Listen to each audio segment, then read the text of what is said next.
Queria agradecer a presença de todos. Hoje a gente está começando mais um produto da Brasel, né? Nós estamos começando hoje dentro do Sou a Brasel, um programa de informação mais detalhado para todas as empresas. Vou começar compartilhando a tela aqui. Dentro dessa linha Sou a Brasel, a primeira temporada é a temporada Superação, né? Nós estamos realizando hoje, dia 16 de abril, ao vivo, para todos os associados da Brasel, né? Dentro dessa primeira, a gente tem alguns momentos, né? A gente vai organizar todas as nossas, nesse momento de superação. Para nós seguirmos avante, nós precisamos estar vivos, né? Então, é um momento muito importante e que a gente tem que refletir como é que a gente vai efetivamente superar esse momento. Quem sou eu, né? Eu sou uma pessoa, meu nome é Márcio Maia, eu sou uma pessoa apaixonada pela vida, pela minha família e pelo desenvolvimento de empresas e de pessoas, né? Eu tenho uma carreira como consultor de mais de 20 anos, né? Mas, principalmente, a gente foca muito que a gente precisa, não basta somente a gente trabalhar a informação, a gente tem que trabalhar a transformação, o desenvolvimento das empresas, o desenvolvimento das pessoas. E é isso que nos motiva muito a gente atuar nesse segmento. E nesses 20 anos, a gente tem conseguido, graças a Deus, ter algumas ações muito bacanas de sucesso, porque não adianta somente, como eu disse, a gente informar, a gente tem que ser agente transformador. Desde o início da pandemia, a gente vem batendo na mesma tecla, que é equilíbrio, serenidade e estratégia. Essa é a palavra do momento. Não adianta a gente tomar decisões precipitadas, a gente tem que ter muito equilíbrio, a gente tem que ter muita serenidade e a gente tem muita estratégia. Equilíbrio, porque a gente, nesse momento, todos nós vivemos um momento de grande instabilidade emocional, né? A gente precisa assentar, pensar, interiorizar todas as coisas e aí partir para começar a pensar nas possíveis definições. Serenidade. Nós temos que ter muita serenidade e sensatez para que a gente possa definir as nossas estratégias e tomar nossas decisões com muita segurança e muito esforço. E muito assertivo, porque são essas decisões que vão orientar o nosso caminho futuro. O que é que nós vamos ser no futuro e como é que nós vamos superar esse momento. Nós já batemos nessa tecla por diversos momentos, mas vamos repetir mais uma vez aqui. Nós estamos ainda no ciclo do coronavírus, né? Na etapa 1, na etapa inicial, que nós estamos, a cada dia que passa, o número de casos no Brasil está aumentando, e isso vai aumentar mais até que nós chegamos no pico do topo da curva, que não sabemos se vai ser abril, maio, junho, é uma incógnita muito grande, né? Depois nós vamos gradativamente, em um momento, de uma forma rápida também, voltar à normalidade, mas aí eu faço uma pergunta: que normalidade, né? Uma normalidade pós-crise do coronavírus. Não vamos pensar na normalidade que nós tínhamos antes do coronavírus, que essa normalidade não existe mais. Nada vai acontecer como era antes. Agora é tudo diferente, né? O mundo mudou, o Brasil mudou, as nossas empresas têm que mudar, né? O nosso consumidor mudou, a nossa comunidade mudou. Então, a partir daí, e a gente precisa já começar da agora, por isso que a gente está trabalhando nessas estratégias de superação da crise, para logo em seguida de superar, de continuar vivos, a gente entrar com a nossa estratégia de reconstrução, de reposicionamento das nossas empresas. Bom, dentro disso, nós temos as nossas vacinas, que são as leis vigentes, que já existiam até então, as leis que estão nascendo todos os dias, e muitas dessas já se tornaram leis vigentes, né? Direito e boa-fé. Então, muitas coisas a gente não vai ter uma resposta imediata, mas a gente tem que pensar a médio e longo prazo como é que a gente vai resolver. A gente tem que ter cara a cara, olho no olho, respeito, responsabilidade, confiabilidade. Aí a gente vai tentar mudar um pouquinho esse processo. Dentro desses pontos, a gente tem que priorizar mão de obra, aluguel e condomínio, contas de consumo, fornecedores, impostos, bancos de financiamento e Prolabore. Nós vamos abordar em cada momento um tema específico. Esse encontro de hoje não vai ser o único encontro nessa série Superação da Crise. A gente vai trabalhar passo a passo cada prioridade dessa.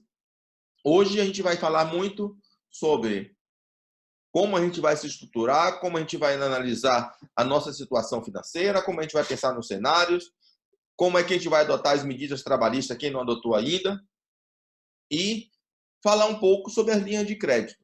É muito importante a gente pensar nas linhas de crédito, mas também é muito importante a gente planejar essa linha de crédito e o que fazer com elas.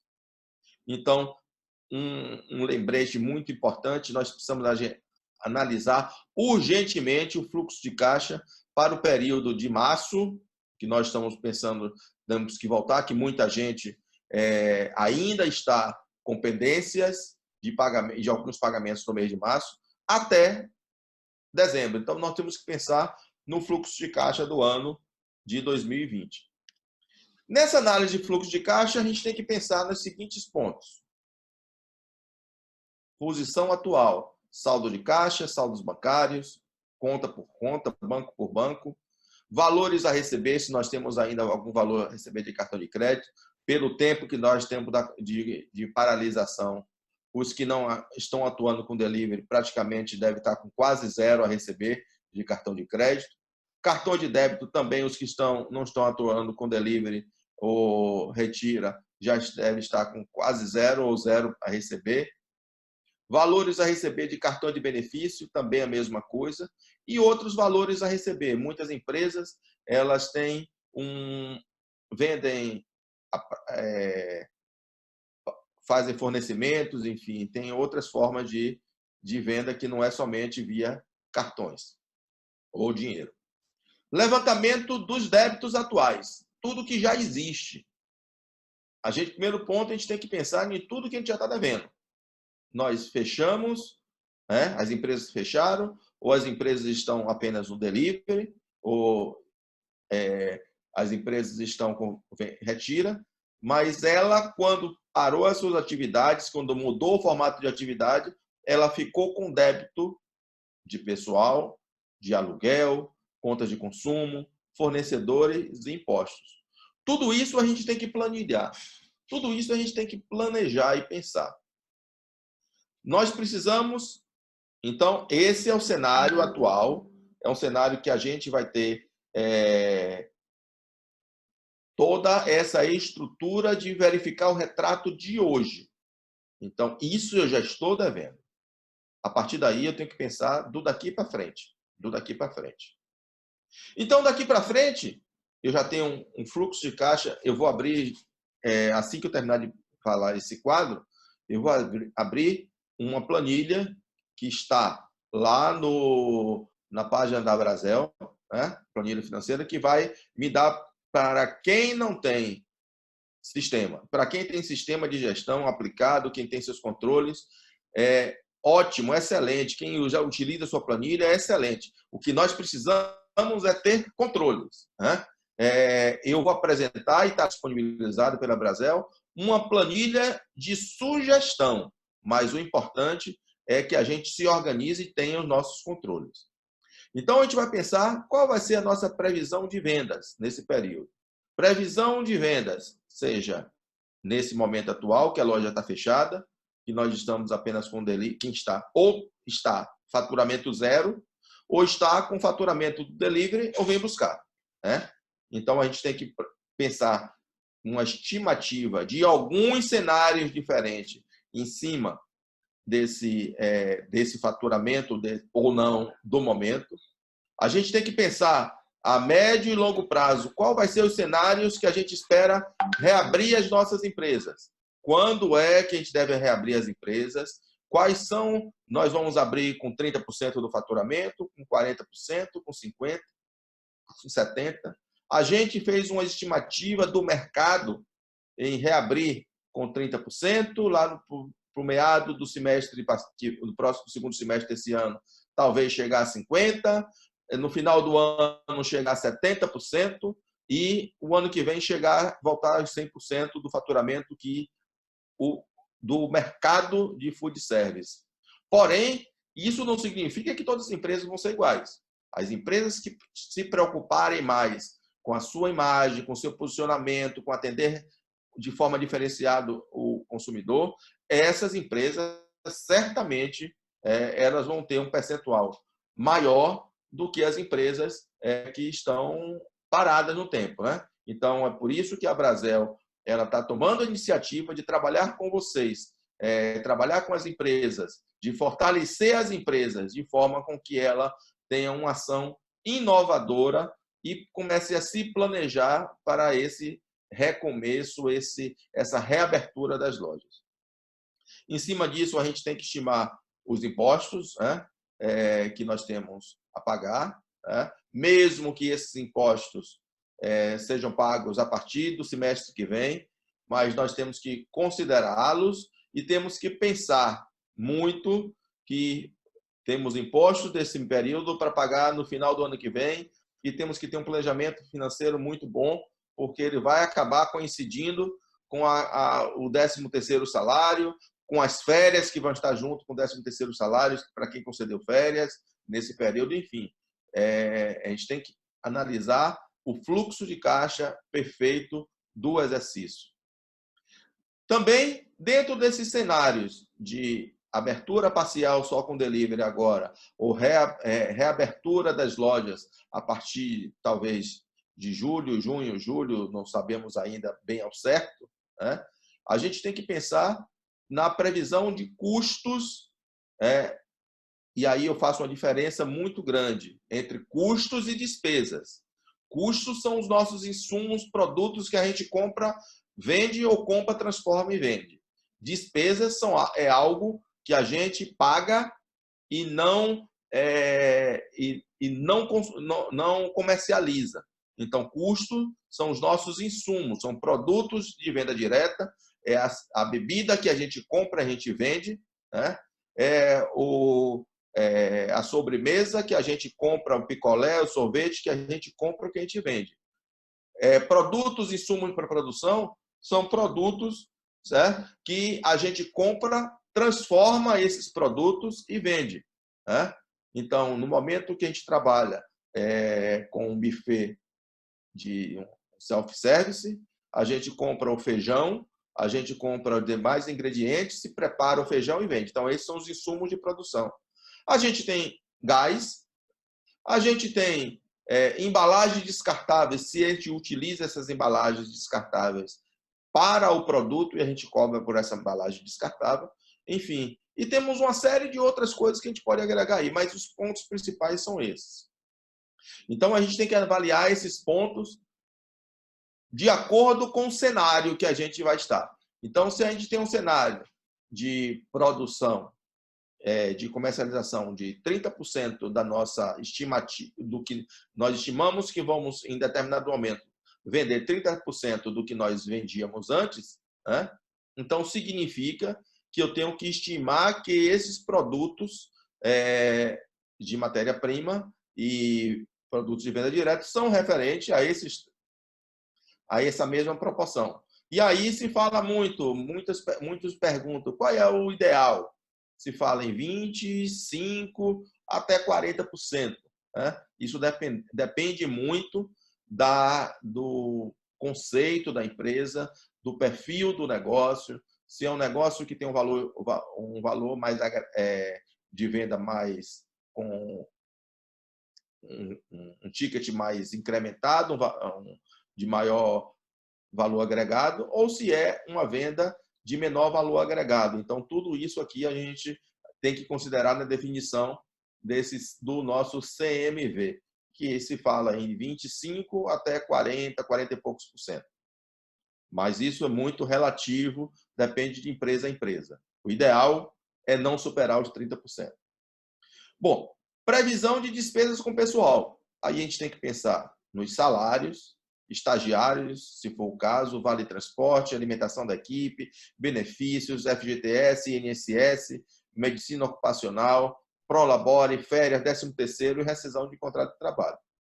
É claro que em determinados momentos aqui a gente está vendo que no cenário de hoje o FGTS está prorrogado para ser pago em 6 parcelas no próximo semestre, a partir de julho. INSS, quem está no Simples, que é a maior parte das empresas, ele só precisa recolher o INSS da retenção do trabalhador, né?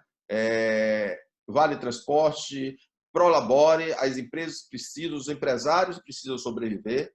A gente tem que pensar que vai existir férias que já venceram e que vão vencer nesse período, e nós temos possíveis rescisões de contrato de trabalho, se for o caso, né? Bom, e nas despesas nós temos água, aluguel, assessoria contábil, comissões e taxas de administração sobre vendas, comunicação, telefonia, internet, etc., condomínio, despesas bancárias com conta corrente, despesas bancárias com cartão de crédito, taxa de administração do cartão de crédito, despesas com entrega, diversos ou extras, embalagens descartáveis. Aqui aparece novamente embalagens descartáveis, que ela pode tanto estar como um insumo no processo produtivo, mas também como um produto de despesa operacional, quando ele é somente uma embalagem para um transporte, quando a gente não cobra por essa embalagem. Energia, manobrista, se for o caso, manutenção, marketing, publicidade, material de escritório, material de limpeza, multas, juros, sistema de gestão, taxas, contribuições, associações de sindicato, veículos, combustível, manutenção, seguro e outros. Aí entra IPVA, tudo isso aí. Então, nesse momento, a gente tem que analisar o passo a passo, o ponto que nós temos que seguir todas as ações. Eu vou abrir aqui agora, eu vou interromper isso aqui, vou apresentar para vocês a planilha financeira. Então, está lá também no portal da Brasel, com o item planilha financeira. Essa planilha que nós podemos observar aqui, que nós temos inicialmente uma apresentação, depois nós temos o fluxo de caixa 1, fluxo de caixa 2, planejamento orçamentário, pessoal e o DRE. Vamos nos atentar, nesse primeiro momento, ao fluxo de caixa 2. Você pode utilizar o fluxo de caixa 1 ou 2. O 2, ele é mais específico para um momento. Então, ele é mais rigoroso. Então, o que é que eu tenho que fazer? Eu tenho que colocar aqui a empresa, a CNPJ, isso é o básico. Qual é o que é dinheiro que eu tenho em caixa? O que é que eu tenho em caixa hoje? O que é que eu tenho no banco 1, no banco 2, no banco 3? A gente pode incluir quantas linhas a gente quiser nesse momento aqui. Depois, se eu tenho ainda débitos vencidos até o dia 31/3, eu vou listar eles todos aqui. Débito ou crédito. Eu, porventura, tenho um crédito de um fornecedor que ainda não foi efetivado. Eu posso listar aqui. Depois, do dia 1º a 10/4. Depois, de 11 a 20/4, que é no decênio que nós estamos passando. De 21/4, todos os débitos e os créditos, decênio por decênio, né? Até o final do ano. Primeiro, o que nós já temos contraído e que nós precisamos pagar. Depois, o que nós temos planejado que vai acontecer. Nós temos uma série de despesas fixas. né? E essa série de despesas fixas, se a gente vai discutir, negociar aluguel, se vai negociar, suspender colaborador ou não, isso aí a gente vai ajustando a planilha. Mas hoje eu tenho que lançar aqui toda a planilha financeira de ponto a ponto, baseado em um planejamento que eu vou ter aqui, nas mesmos itens que eu levantei lá, né? Como é que eu vou tratar cada processo. Aqueles mesmos itens que a gente conversou lá estão aqui em um item chamado planejamento orçamentário. Mês a mês, o que é que a gente vai lançar como e começar a pensar, será que eu estou gastando muito com água? Será que minha venda reduziu e eu continuo gastando muito com, com energia? Será que eu não posso reduzir a quantidade de freezers que estão ligados? Enfim, a gente tem que analisar o passo a passo dessa planilha, número por número, para que a gente consiga superar esse momento e termos uma ação mais forte no futuro. Então, é um momento da gente planejar ponto a ponto e, principalmente, planejar o nosso fluxo de caixa e como nós vamos passar financeiramente por esse momento. Bom, voltando novamente à apresentação, nós chegamos ao ponto 2, que são as ações na área trabalhista, né? Então, o primeiro ponto a gente tem que estudar. Nós temos aqui uma legislação vigente que já existia antes. Junto com essa legislação vigente, apareceram diversas medidas provisórias, a medida provisória 927, 928, 936, e, enfim, agora, nesse momento, está sendo discutido no Supremo Tribunal a necessidade ou não da apresentação dos acordos coletivos de suspensão de contrato de trabalho, redução da jornada de trabalho aos sindicatos, né? Então, primeiro ponto, a gente precisa estudar tudo isso, ter muito conhecimento. A gente precisa pensar conjuntamente. Vamos criar um grupo gestor dentro de cada empresa, né? Vamos criar um grupo gestor dentro de cada empresa. E isso eu estou falando que eu acredito que a maior parte das empresas já tomaram uma decisão nesse momento quanto à questão trabalhista, já que era a parte mais urgente e mais crucial. Mas eu tenho ouvido alguns casos dizendo que ainda não tomaram uma decisão quanto a essa questão. Então, a gente está trazendo mais uma vez esse ponto aqui, porque é extremamente importante a gente entender isso para a gente tomar a decisão. Então, estudando as medidas provisórias, a legislação anterior conhecendo a legislação anterior e as novas medidas provisórias que chegaram, a gente cria um grupo gestor que muitas vezes é a gente mesmo, e muitas vezes, mas se a gente puder conversar com a esposa, com o filho, com o pai, com o colaborador, com o gerente, criar uma estrutura dentro da empresa para a gente pensar conjuntamente, seria muito importante. Depois, compartilhar com esse grupo todas as medidas provisórias, tem esse material que vai ser disponibilizado para todos via YouTube, ou todos os materiais que estão disponíveis na página da Brasel. Está disponível também no YouTube da Brasel o webinar em que foi apresentado pelos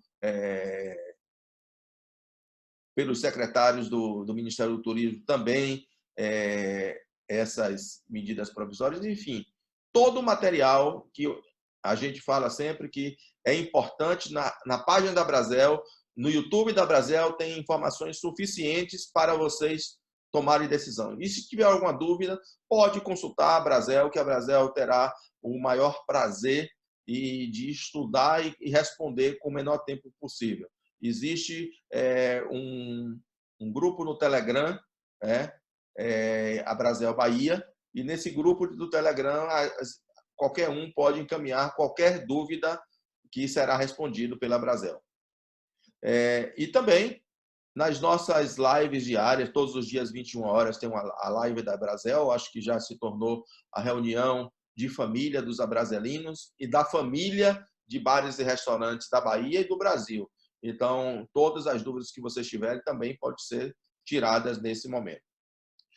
E aí, a gente pensar nos possíveis cenários, projetar os possíveis cenários, como a gente tinha falado um pouco anterior. O primeiro cenário é o momento de isolamento social total, que a gente está vivendo hoje, apenas derive ou vem buscar, ou retira. Cenário 2, um momento de início da abertura, faturamento do food service em torno de 30%. Não significa que é um faturamento da sua empresa, é um faturamento do food service. Segundo cenário, esse faturamento chegando a 50%. Quarto cenário, a 70%. E a volta à nova normalidade o ano que vem, com um faturamento pleno do que a gente deve seguir. Dentro disso, a gente verifica algumas medidas que precisam ser pensadas a partir desse momento. Primeiro, cada empresário precisa ter um realinhamento com o seu grupo gestor e a validação da estratégia a ser adotada. Primeiro, dimensionamento da equipe. Qual o dimensionamento da equipe para o momento de hoje? Qual o dimensionamento da equipe quando eu retomar as atividades de salão daqui a algum tempo? Quantas pessoas eu preciso considerar nesse processo? Quantas pessoas eu preciso hoje? Quantas pessoas eu preciso nessa retomada do processo? Quais são as pessoas ou cargos mais importantes para o funcionamento do negócio? Quais são aquelas pessoas que são fundamentais? Análise de opções de escala de trabalho. Como é que eu vou fazer flutuações dessa escala de trabalho? E análise da economicidade do negócio. Esses são alguns pontos que têm que ser refletidos. E a partir daí, eu tenho 4 opções para mexer nesse negócio. E tem a 5ª opção, que é a manutenção normal da jornada de trabalho operada hoje. Então, a primeira opção seria a manutenção, que aí não teria nenhuma decisão a mais a ser feita, nenhum procedimento, seria a manutenção da jornada de trabalho como está hoje. A segunda seria a redução dessa jornada de trabalho. Essa redução dessa jornada de trabalho a jornada de trabalho pode ser reduzida em 25%, 50% ou 70%, tendo a parte de redução da jornada sendo pago a título de seguro-desemprego é um benefício que o governo chamou bem, é o benefício emergencial. Então, a parte referente à redução vai ser pago via o bem, que é proporcional ao seguro-desemprego do colaborador, e o empresário paga o complemento do período que efetivamente o colaborador tiver trabalhando. Segunda opção, a suspensão total do contrato de trabalho por esse período. Essa suspensão pode ser feita de, no máximo, 60 dias. Enquanto a jornada acumulada com suspensão pode ser feita, no máximo, por 90 dias, a suspensão só pode ser, no máximo, por 60 dias. Eu vou falar mais à frente alguns exemplos para deixar mais claro. A outra opção seria a concessão de férias, conforme prevê a medida provisória 927, que essa medida ela diz que você pode conceder férias de imediato ao colaborador. O valor das férias referente ao salário pode ser pago até o 5º dia útil do mês subsequente, e 1/3 de abono de férias pode ser pago junto com o 13º salário, que é a remuneração, o benefício natalino. Então, pode ser que uma parte da equipe você possa conceder férias. E outra parte, que é análise mais difícil de muitos empresários fazerem, é a demissão conforme a legislação da CLT. Então, a gente tem que pensar que o quadro de pessoal da equipe, a necessidade de pessoal da equipe, ela tem que ser pensada para a reabertura do negócio. E o quadro de redução ou suspensão da jornada de trabalho é a adequação desse quadro para o futuro, para a realidade de hoje. Então, a gente vai traçar alguns exemplos mais à frente, e nesses exemplos a gente vai explicitar melhor, especificar melhor esses pontos. Bom, e de base de tudo isso, a gente tem que fazer a elaboração do documento de acordos a serem utilizados, né, que também já tem todos os documentos lá na página da Brasel, e fazer uma reunião individual com cada colaborador, definindo a situação e os documentos, a solução encaminhada, o termo de acordo, enfim, ter uma reunião para já definir todo esse processo. Bom, aqui é o que eu já falei, que na redução da jornada de trabalho, ela pode ser reduzida 25%, 50% ou 70%. A medida provisória diz que a redução para a maior parte dos trabalhadores que são os que ganham até 3 salários mínimos, ela pode ser feita automaticamente através de um acordo individual entre patrão e empregado. Contudo, houve uma resolução, uma liminar na última semana, essa liminar que está sendo julgada hoje no plenário do Supremo Tribunal Federal, em que diz que todos esses acordos têm que ser submetidos à apreciação do sindicato. Então, até esse momento, a gente vai ver mais à frente, que eu fiz uma planilha do infográfico para apresentar para vocês, todos os acordos coletivos devem ser encaminhados para o sindicato laboral, para que eles se pronunciem ou não. Se pronunciem ou não. Outro ponto importante a gente refletir é que todo benefício utilizado, seja de redução da jornada, ou seja de suspensão, que pode ser por 30, 60, no máximo 90 esse, sendo redução sozinha, redução da jornada de trabalho sozinha, pura e simplesmente, ou redução com suspensão, nunca podemos ter somente a suspensão por 90 dias, a suspensão só pode ser por 60.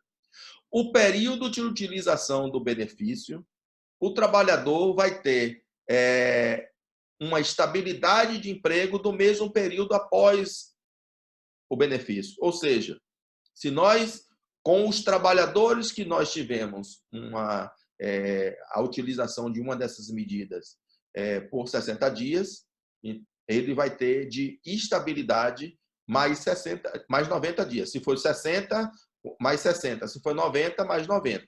Então, o mesmo período que houve o gozo do benefício, esse mesmo período o colaborador ele vai ter de estabilidade do emprego após o retorno do benefício. Bom, um exemplo aqui. Para o salário de R$ 1.045, que é o salário mínimo, o valor do seguro-desemprego para uma empresa que tem a redução da carga de trabalho de 70%. Então, o governo paga 70% do seguro-desemprego e o empregador paga 30% do salário. Como no Brasil ninguém pode ganhar menos do que o salário mínimo, então, para quem ganha salário mínimo, não há nenhuma perda de remuneração. Mas vamos lá. Para quem ganha R$ 1.300, que é mais do que um salário mínimo, você vai ajustar dentro da faixa do seguro-desemprego, que nesse caso continua sendo um salário mínimo. Então, o colaborador, o governo vai pagar nível de seguro-desemprego os mesmos R$ 731 e a empresa vai pagar 30% sobre R$ 1.300, que dá R$ 390. Então, o colaborador vai receber R$ 1.121,50. Há uma redução, nesse caso, da remuneração do colaborador, em R$ 178,50. Contudo, ele também só vai trabalhar 30% da sua jornada de trabalho. Então, ele reduz, se a gente olhar a proporção da redução, ele reduz um pouco o salário, mas o valor da hora trabalhada vai ser muito maior, porque ele vai trabalhar a proporção da redução da remuneração não é a mesma proporção da redução da jornada de trabalho. E para quem ganha R$ 2.000, o valor relativo a 70% do salário ou do seguro-desemprego é R$ 1.035,92, e a parcela do empregador, que é 30% referente a R$ 2.000, que é o salário, dá R$ 600, fazendo aí um valor recebido de R$ 1.635,92, a uma perda de R$ 374,08. Enfim, essas são as realidades com a redução da jornada de trabalho em 70%. Essa mesma conta pode ser feita com 50%, pode ser feita com 30%. Bom, a outra parte é a suspensão do contrato de trabalho. Para as empresas com faturamento anual até 4.800.000, desculpe, somente voltando aqui, nós temos outras regras para redução, para quem ganha entre 3 salários e R$ 12.000, 12.202, e outras para quem ganha. E a mesma regra para quem que eu falei aqui, para quem ganha até 3 salários mínimos, é a mesma regra para quem ganha mais do que 12.202.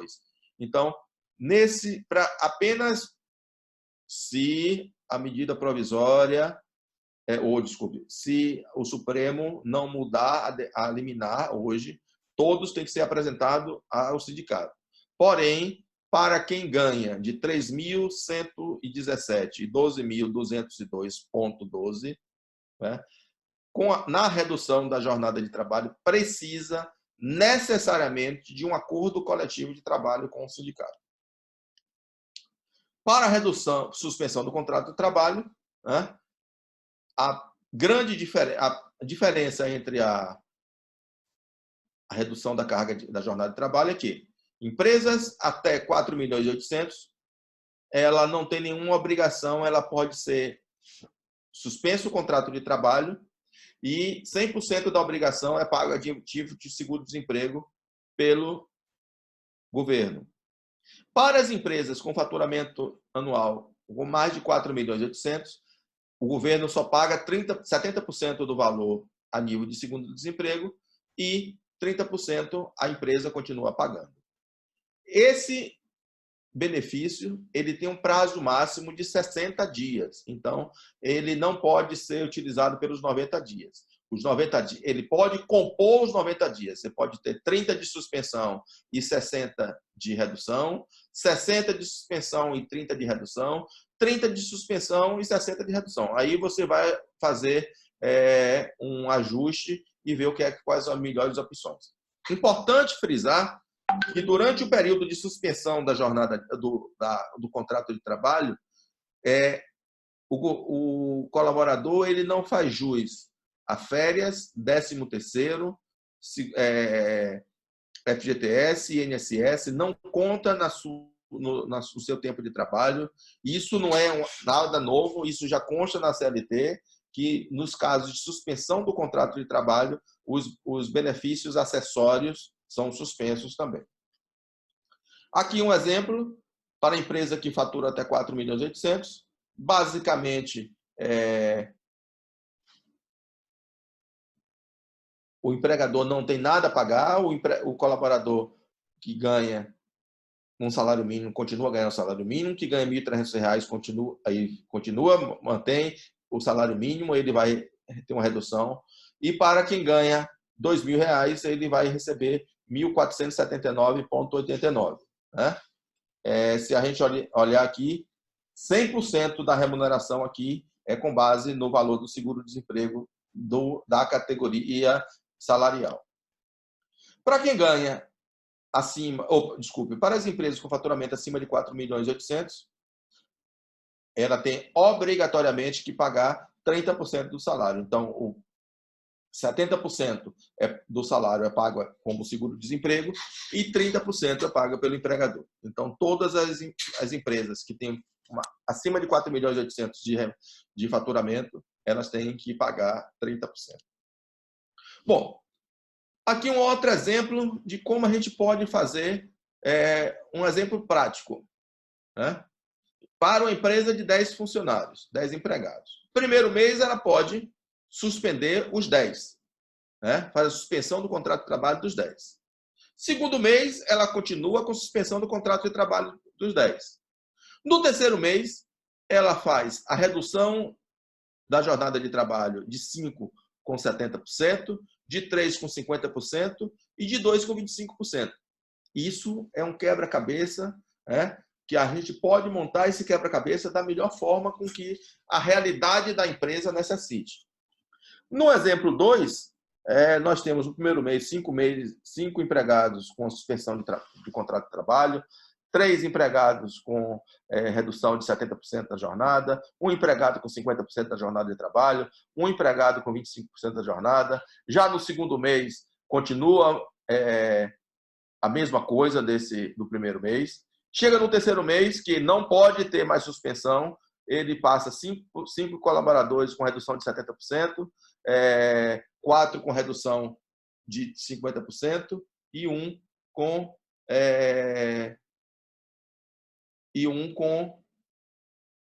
desculpa. E 1 com a redução de 25%. Então, todas essas opções e qualquer uma outra pode ser viável.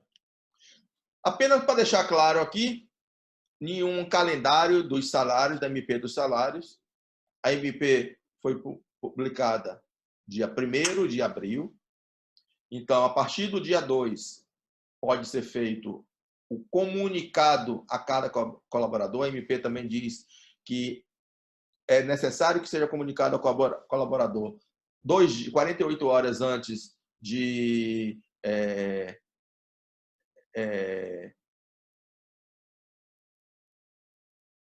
48 horas antes de iniciar, né? 48 horas antes de iniciar já pode ser, precisa ser comunicado ao empregado, né? Então, ele já começa a vigorar a partir do dia 4, quem avisou no dia 2, né? A partir do dia 2, ele tem 10 dias para informar o acordo ao sindicato e informar o acordo ao Ministério da Fazenda. Ou seja, ele tem 10 dias do dia 3 ao dia 12 para informar esse acordo tanto ao sindicato como ao Ministério da Fazenda. É claro que essa informação do sindicato está sendo hoje validada ou não a liminar do ministro Lewandowski pelo Supremo Tribunal. Sendo validada, tudo isso aqui pode mudar a qualquer momento, é claro. Mas vamos considerar que hoje a gente tem 10 dias para apresentar ao Ministério da Fazenda essas informações, em um sistema, no próprio sistema do Ministério, como na informação de salários, de colaboradores de salários, e informação ao sindicato laboral, né? Vale ressaltar que, a não ser que seja mudado a legislação, a MP, haja uma mudança na MP a partir da decisão hoje do Supremo Tribunal Federal, né? O encaminhamento de acordo ou não do sindicato não interfere no encaminhamento para o Ministério da Fazenda. O processo continua, né? O Ministério da Fazenda processando esse acordo, ele vai fazer o pagamento do benefício. Se a gente olhar aqui, quem começou no dia 4 de abril, ele vai ter o seu benefício até o pago. Desculpe, tem uma correção aqui. Ele é 4 de maio, não é 2 de maio, é 4 de maio. Então, quem começou o benefício no dia 4 de abril, ele vai ter no dia 4 de maio o pagamento do seu benefício, do bem, que é o benefício emergencial. Quem dá o aviso hoje, negocia com o colaborador hoje é dia 16, né? Então, o colaborador, se é avisado hoje, dia 16, a partir do dia 18, sábado, ele pode estar com a redução da jornada de trabalho ou suspensão do seu contrato de trabalho. Então, ele vai receber 30 dias depois do dia 18. Então, se o processo é a partir de hoje, a redução da jornada de trabalho, a suspensão do contrato de trabalho é a partir do dia 18. Então, encerrando esse mês, as empresas deverão pagar os salários até o dia 17 e, a partir do dia 18, na proporção da equação feita com o governo. Bom, eu vou voltar aqui e vou novamente a nossa planilha financeira. E na nossa planilha financeira tem uma parte que é a planilha de pessoal. Importante que a gente liste aqui todos os colaboradores da empresa. Aqui ele tem uma janelinha que ele vai definir qual é a atividade, qual é a área dele, se é ASG, auxiliar de serviços gerais, trabalho no balcão, no caixa, na cozinha, escritório, estoque, garçom, produção. Qual foi os 3 últimos salários dele? Qual foi a data de admissão com carteira assinada? Qual é o vencimento do gozo de férias? Aqui é uma análise que vai ser feita, são análises que vão ser feitas aqui. Então, isso aqui é para a gente saber quanto é nossa folha salarial hoje. Quais são as pessoas ou as atividades que possam ser dispensadas ou não desse processo? Quais são os indispensáveis? Quais são os necessários para a gente reabrir? E quais são os necessários para hoje? Então, tudo isso aqui a gente vai traçar nessa planilha e vai nos orientar a tomar decisão. Um minuto que a garganta está...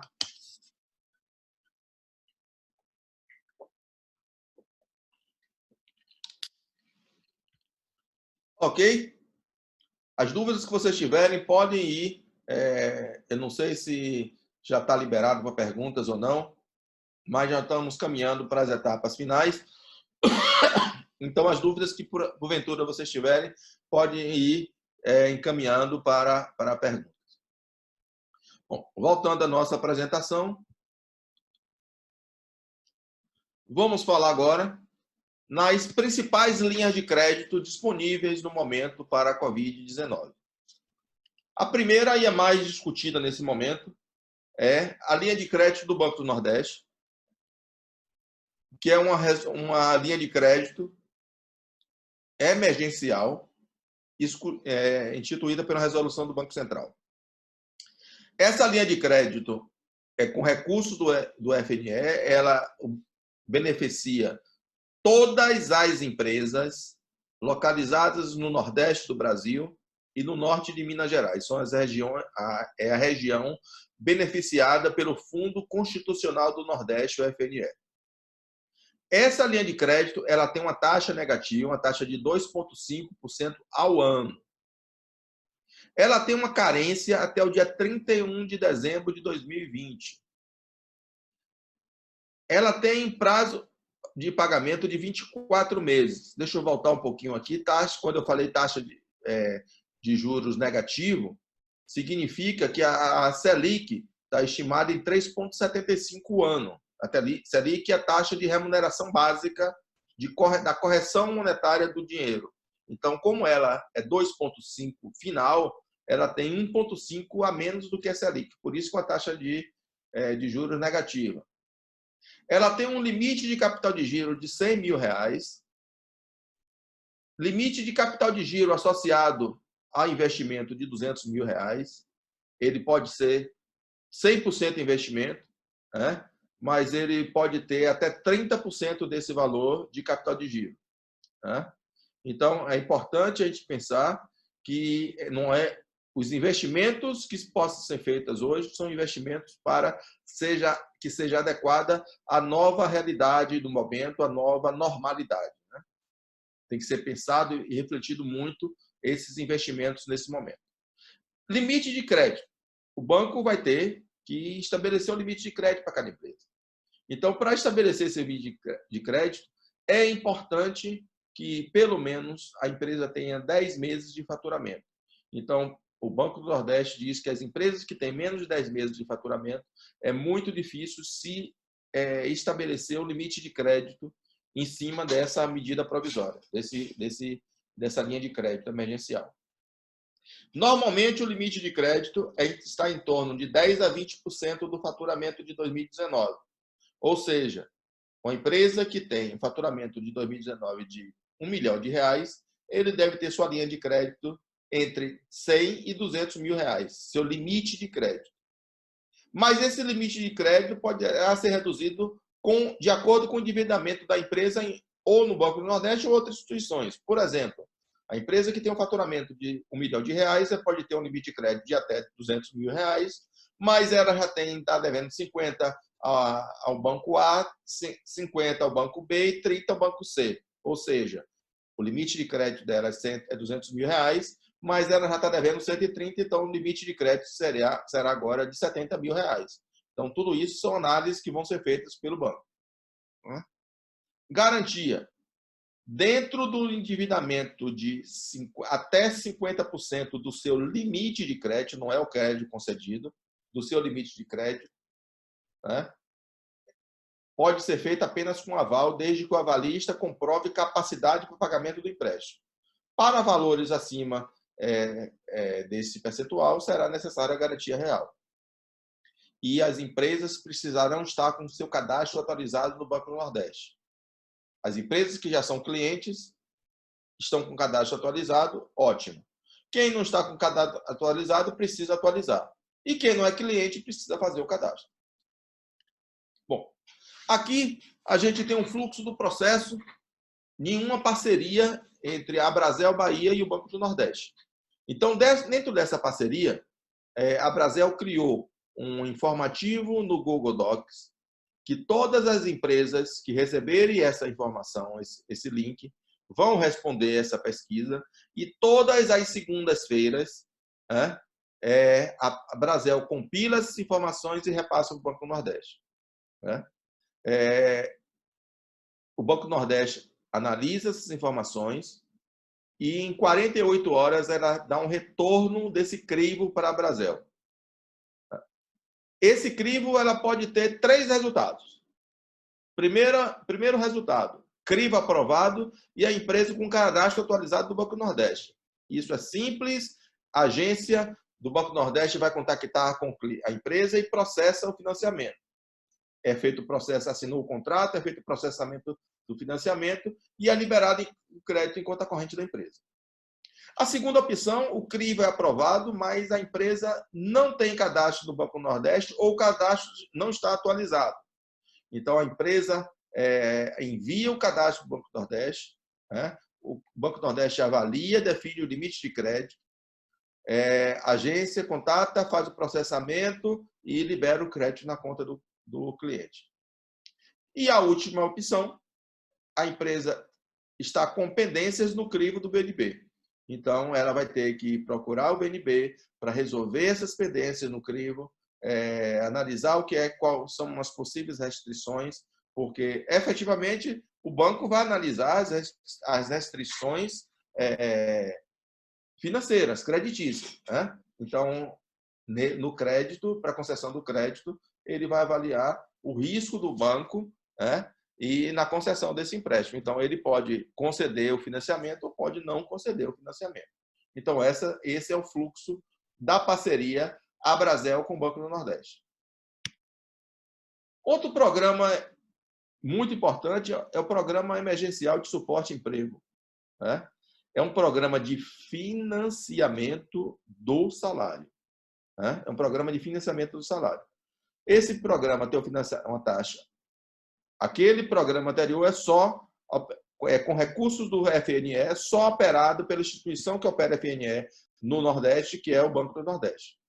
Esse outro programa, ele é operado pelos 3 bancos oficiais, ou 3 bancos, os principais bancos particulares, que é o Banco Bradesco, o Banco Itaú e o Banco Santander, e mais Banco do Brasil e Caixa Econômica. É um programa de financiamento da folha de pagamento para empresas com faturamento em 2019 de 360 mil a 10 milhões de reais. Ele não é um empréstimo para as microempresas. Empresas com faturamento de até R$360 mil não podem aderir a esse financiamento, né? É específico para a folha de pagamento, pelo período de 2 meses, limitado a, no máximo, 2 salários mínimos por empregado.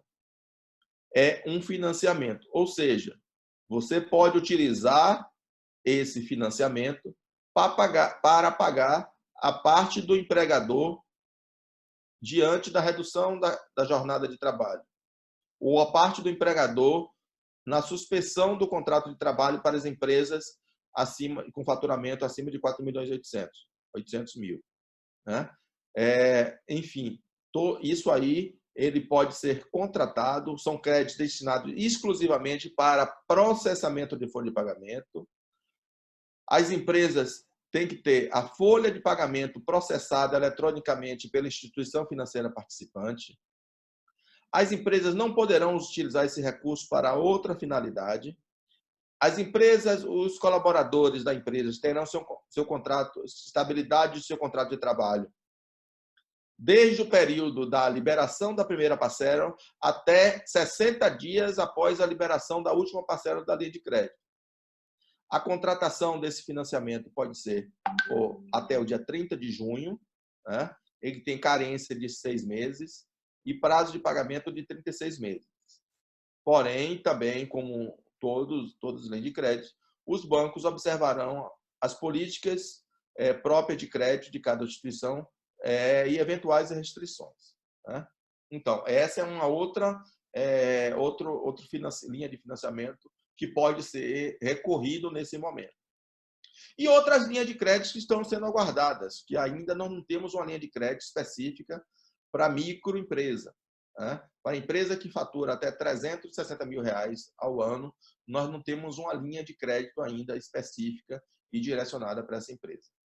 Importante a gente refletir que essas linhas de crédito têm que estar amparadas o que a gente vai fazer com o dinheiro. Então, nós precisamos, antes de contrair o crédito, né, ou avaliar aonde nós vamos aplicar esse dinheiro para que a gente tenha um equilíbrio para superar esse momento. Então, essas linhas de crédito são linhas importantes para que nós possamos, que as empresas possam superar esse momento e tenham um momento futuro de retorno à nova normalidade. E, por fim, antes de voltar para Luiz Henrique e Leandro para conduzir as possíveis perguntas, mais uma vez, eu reforço a nossa frase de equilíbrio, serenidade e estratégia. Eu não me canso de repetir, equilíbrio, serenidade e estratégia, que essa é o mantra do momento. Gente cuidando de gente, a Brasel sempre colada com todos vocês. Ninguém vai ficar sozinho, né? Ninguém ficará sozinho nesse processo. Enfim, estamos aqui, mais uma vez, para a gente, junto com vocês, para nós pensarmos em como a gente pode superar esse momento. Esse é o primeiro episódio dessa temporada Superação, né? A gente está buscando fazer uma coisa para realmente ficar bem simpático a todos, né? E estamos disponíveis para as possíveis perguntas. Luiz.